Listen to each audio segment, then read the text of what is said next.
All right, guys, if we can all quiet up for just a moment, actually for a few moments because we're jumping into confirmation. Let's try the old standby. If you can hear me, clap once. If you can hear me, clap twice. If you can hear me, clap 3 times. Perfect. Okay, so before we jump into confirmation stuff proper tonight, just a few announcements. First of all, small group leaders, I said this a little bit ago, but if you weren't here or haven't had a chance to grab them yet, I do have all of the folders and the sheets and all that stuff over here. There are also 2 buckets of markers and the big pieces of paper. Each group will need 1 big piece of paper for tonight and a handful of markers just to do some drawing, that kind of thing. You can grab them now, you can grab them before you go, whatever you want to do with that. Also, next Wednesday is not a lesson night because it's conferences, and so a lot of our small group leaders have to be gone for conferences, that kind of thing. So instead, we are having our first fun night of confirmation this year. Now, the fun thing about fun night is that it's fun. We're going to be doing a lot of stuff. We got the gym that's going to be open. We're going to be playing some games. We're going to be playing some games in the gym. We're going to have a bunch of board games that we can play. We'll be doing some other stuff. The high schoolers are going to join us as well to have some fun. I might even bring some pizzas and snacks. Who knows? We'll see. So that's going to be happening next week here. Following worship, we'll start in the sanctuary as usual. We'll have a few ground rules during the very beginning piece, and then we'll break into whatever you guys want to do because it's fun night. Small group leaders, if you're able, like if you're not involved in conferences and you're able to be here, I really need you because we need to have people in each of the rooms. So if you are not able to be here, small group leaders, next week, please let me know so I know how many people we have on hand, okay? Shoot me an email, whatever you want to do, just to let me know if you're not going to be here for small group leaders. Yes, question? Okay, no worries. Sounds good. Thanks for letting me know.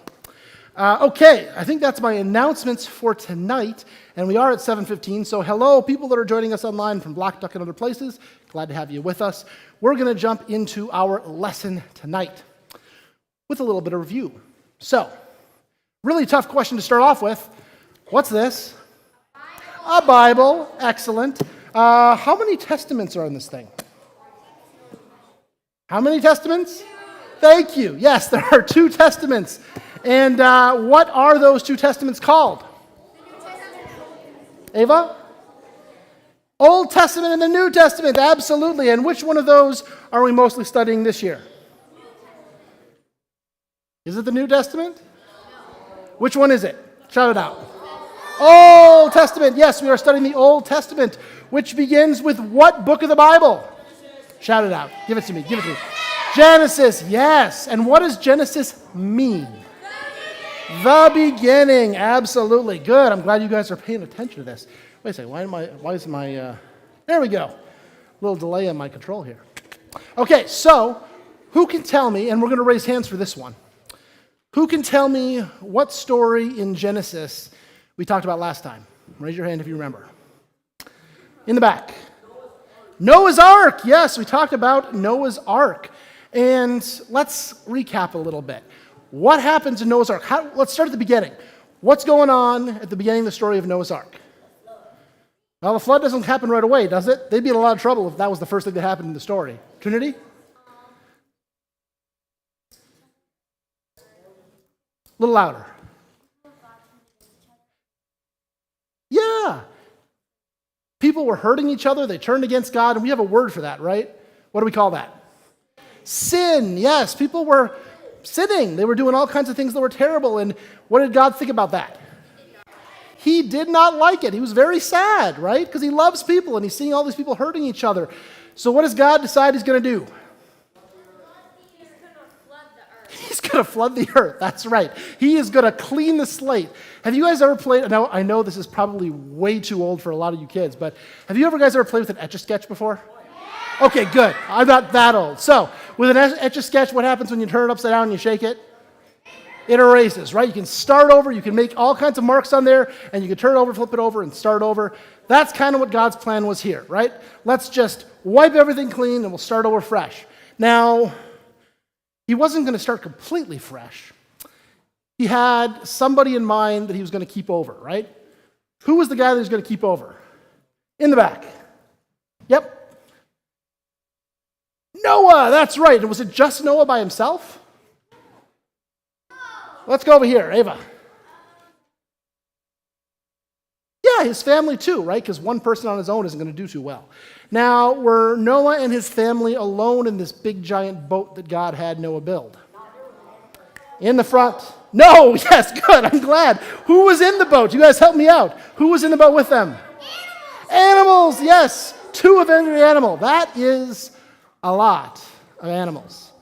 Now, what did the people who were around Noah think of this whole big building of ark plan? They thought it was the most craziest thing ever. Right, they thought this guy's crazy, right? He's in the middle of this mountain or desert or wherever he is, far from the ocean, and he's building this big giant boat. But, lo and behold, after a while, when the boat's done, and all the animals are in, and the family of Noah's in, the water starts coming down, right? Now, how long, this is a tougher question, do you guys remember, how long did it rain for in Noah's Ark? Oh, I love their hands for this. Over here. 40 days and 40 nights, so like more than a month, right? And we're not talking just a drizzle, we're talking like a heavy, heavy rain. In fact, the book of Genesis talks about like the windows to the heavens opening up. You can kind of imagine how much water that is, right? A ton of rain that's just coming and coming and coming. And pretty soon, there's nothing but water anywhere. So then after the 40 days and 40 nights, the rain stops, and then everything's good, right? Because there's still a lot of water. There's still a lot of water. So they hang out in the boat for a very long time. There's some stuff with the dove, which we didn't actually talk about, but it's kind of important to the story. We'll get to that in a different year, whatever. And so then, after the water goes away, they come down out of the ark, and then they see what up in the sky? A rainbow, yes. And the rainbow represents what in the story? There was a vocab word that involved this. In the back, way in the back. Forgiveness, close. There was a word specifically that has to do with making a promise. A vocab word, let's see, over here in the back, you guys remember? A covenant, yes, thank you. That is absolutely right. The covenant that God made with Noah. And what was this covenant about? Yeah. Never flooding the earth again. Okay, awesome. So you guys remember the story. Now, so if the whole point of the whole flooding thing was to get rid of sin, start over, all that stuff, the plan was to deal with that problem, right? Did it work? No, because there's still sin in the world, right? There is sin in the world today, even, and this is kind of the point of the story, what does this mean, Luther's question, is that even when you start with people who really are good, and you try to set yourselves apart and build up your own thing, eventually sin gets the best of us, that we need something else. We need a new plan. And so tonight, we're going to start hearing a little bit about what that new plan might be. And it's going to involve another one of those promises, another covenant. And this new plan actually starts with what is to us a very old promise, a very old covenant. And the beginning of this plan takes place in what is appropriately called the beginning book, which is what? Genesis, yes. And this involves 2 people who start off being called Abram and Sarai, but later on are called Abraham and Sarah. So let's watch a little bit about them. God's story, God's promise to Abraham. So part of God's story is about a promise God made to Abraham, and it begins like this. Once there was a guy named Abraham. He had a wife. Let's start again. That was a little distracting. Okay. Whew. Are we ready in the back? Okay, let's try this again. Here we go. God's story, God's promise to Abraham. So part of God's story is about a promise God made to Abraham, and it begins like this. Once there was a guy named Abraham. He had a wife, Sarah. They didn't think they could have any kids, which was a major disappointment because they really wanted a family. But little did Abraham know that God had a very special plan for him. When Abraham was 75 years old, God promised to give him kids, and one day God would send the rescuer through his family. All God asked was that Abraham and Sarah leave their home first and follow him.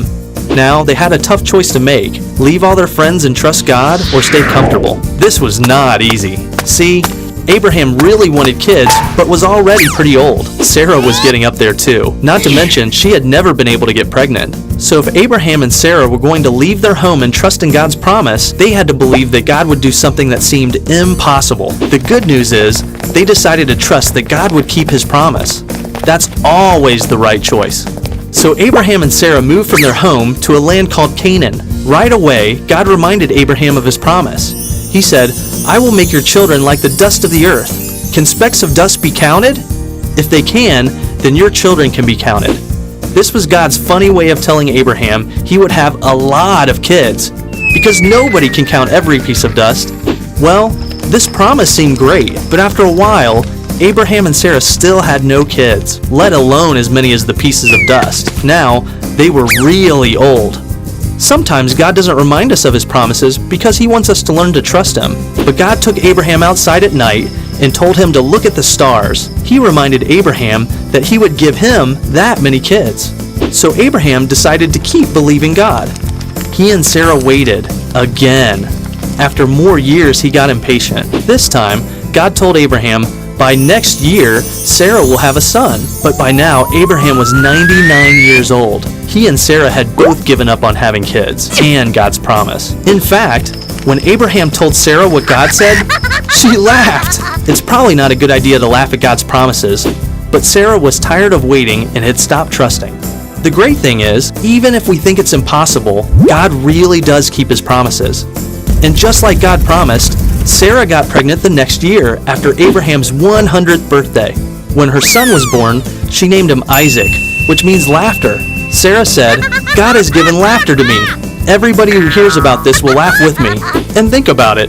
A really old lady having a baby is pretty funny. God kept his promise to give Abraham and Sarah a son. Even though they didn't think it was possible, it was easy for God because he can do anything, including giving old people babies. And remember how God was going to give Abraham as many children as the stars in the sky? Well, Isaac grew up and had children who had more children who had more children. This kept going and going and going. And guess who eventually was born in Abraham's line? The rescuer himself, God's son, Jesus. All because Abraham followed God and trusted God to keep his promise. And that's the story of God's promise to Abraham. So in case you missed it, here's the quick version. Abraham and Sarah were old. God promised to give Abraham kids. Abraham and Sarah waited. They got impatient. God reminded them he keeps his promises. Abraham and Sarah waited more. They got impatient again. God told them Sarah would have a baby. Sarah laughed. She had a baby. Jesus was eventually born into their family. God always keeps his promises. And that's a part of God's story.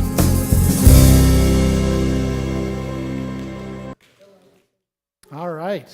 So let's recap. Who's the story about again? You can shout it out. It's up on the screen. Sarah and Abraham. That's right. So in the beginning of the story, Sarah and Abraham are living their life. They're just doing their thing where they're around all their family, their friends. They know where they're at. And what does God ask them to do? Who remembers? What does God ask them to do? Yes. God asked them to follow them. Where? Where did God ask them to follow him? You can both answer. That's cool. You don't know. What was that? Canaan. Where is Canaan? Do they know where Canaan is? Is that a place they've ever been before? They've never been there before. They never heard of it before. God tells Abraham and Sarah, I want you to leave all the things that are comfortable for you, home and everything that you know, all your family and friends, and I want you to follow me somewhere that you've never been, that you don't know anything about. Is that an easy thing to do? Yeah. Do they do it? Yeah, they do, which is a pretty incredible thing. And what does God promise Abraham and Sarah as part of this covenant? Yeah, right over here. Kids. They said they're going to have kids. Now, why is that kind of a special promise? I mean, lots of people have kids, right? It's not that surprising when someone has a kid. What made it special for Abraham and Sarah? Trinity? They weren't able to have kids. Yeah, they had waited a very long time. In fact, at the point of the story where they're talking about the promise, they're like in their mid-70s, right? 80s, 90s, yeah, well, we get to that part in a little bit later. But have you guys ever heard of a 70-year-old having a kid? You have? Wow, I'm super impressed because I have not. It's kind of an unusual thing, right? I don't think I would be able to be a father when I'm 70 because it's hard enough when I'm 40. Bjorn drives me like crazy. To have the energy to do that is insane. And yet that's the promise that God makes to Abraham and Sarah. Now, does God's promise come true right away? Right here. No, it does not. In fact, they have to wait a long time. In fact, how many years roughly do they wait before God's promise comes true? In the back. 30 years, yeah, until Abraham is like 100 years old. And Sarah's probably pretty close to that as well. So by the time the promise finally gets fulfilled, they've kind of lost hope, right? In fact, Sarah does something because she loses hope. What does she do? She laughs, right? She's like, oh, sure. Yeah, God is absolutely going to fulfill this promise. I bet, right? It's funny to her. And yet, God fulfills the promise. And they have the son named Isaac. Now, part of the promise was that they wouldn't have just a single descendant, right? What does God tell Abraham and Sarah would be how many kids they would have? Do you remember that part of the story? Yeah.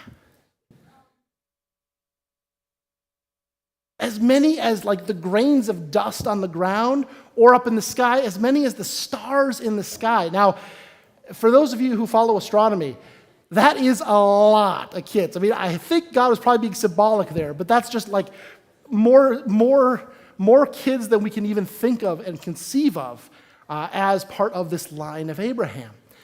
Now, Abraham and Sarah didn't have that many kids, but through their line, they did, right? They ended up having Isaac, who also had kids, who had kids, who had kids, who had kids. And they eventually had a huge family that encompassed a lot of people and actually encompassed 3 major religions. We call these religions the Abrahamic religions. Judaism, Christianity, and Islam all draw our roots from Abraham and Sarah. Why do you think we call it the Abrahamic religions? Yeah. Because it came from the name Abraham, because Abraham trusted God. Yeah. Question? No, you had the answer. Okay, great. So in this story, we see that God's promises to Abraham and Sarah come true, even though they have to wait a long time, and it seems like it would be impossible because they have faith and they trust God's covenant and promise. Kind of a crazy story. So, let's ask Luther's question about this. What does this story mean? Why is this story in the Bible? What are we supposed to take away from the story? What's God trying to teach us, do you think? Marin? To trust God, absolutely. Sarah and Abraham is a story about faith, right? We use that word in church a lot to talk about what it means to trust. Now, faith is something, and this is really important. Faith isn't about what we understand or we know, is it? Faith is rather about who we trust. And in the story of Sarah and Abraham, they trusted God would take care of them in this new land that they were going to that they didn't know anything about, right? They knew nothing about where they were going. They didn't know how God was going to fulfill this promise, but they trusted God so much that they went along with this. Now, we too trust God and we have faith in God too, right? In our church and in the ways that we practice our faith, there are a number of things and promises that God makes to us in various ways that we have faith around. Can you guys think of anything we do in church that involves a promise that God makes?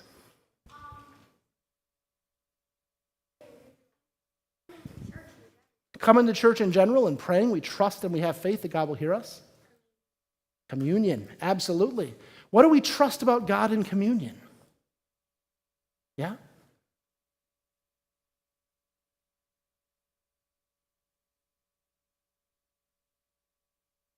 Yeah, that He is present in this bread and wine, that this is the body and blood, this idea that God's forgiveness flows through communion, and it's a gift that is given to all of God's children. Yeah. What else?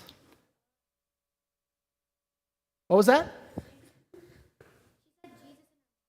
Jesus, yeah, absolutely, that idea. And there's another part of the sacrament. There's another sacrament that we practice in church beyond communion that involves God's presence with us too. You guys know what that might be? Involves some water? Yeah. Baptism, that's right. In baptism, God makes promises as well, that God will always be with us. Now, do we understand how those promises work in baptism or communion? Who here understands baptism and communion? Wow, I see some hands. That's incredible. My hand's not up. I don't understand baptism or communion because, again, faith isn't about what we understand or know, right? It's about trusting the promises that God makes with us. And that even if we don't get it at all, if we believe that God is going to show up, God will show up, which is a pretty cool thing. So, tonight, as we're going into our small groups, we're going to dive a little bit deeper into the story of Sarah and Abraham. We're going to dive a little deeper into the idea of the promises that God makes. You're going to have an opportunity to explore some of the various promises and covenants in Scripture with your small groups and delve into that a little bit deeper. Okay, so now, button. There we go. All right. I want to make sure you guys have some time to do this because it involves the paper and all that fun stuff. So we're going to let you guys head out into your small groups. Make sure you have what you need. And also, here's the thing. Take your stuff with you. If you need a Bible, you can use one here, but make sure it comes back to the sanctuary, please. All right? You can all go.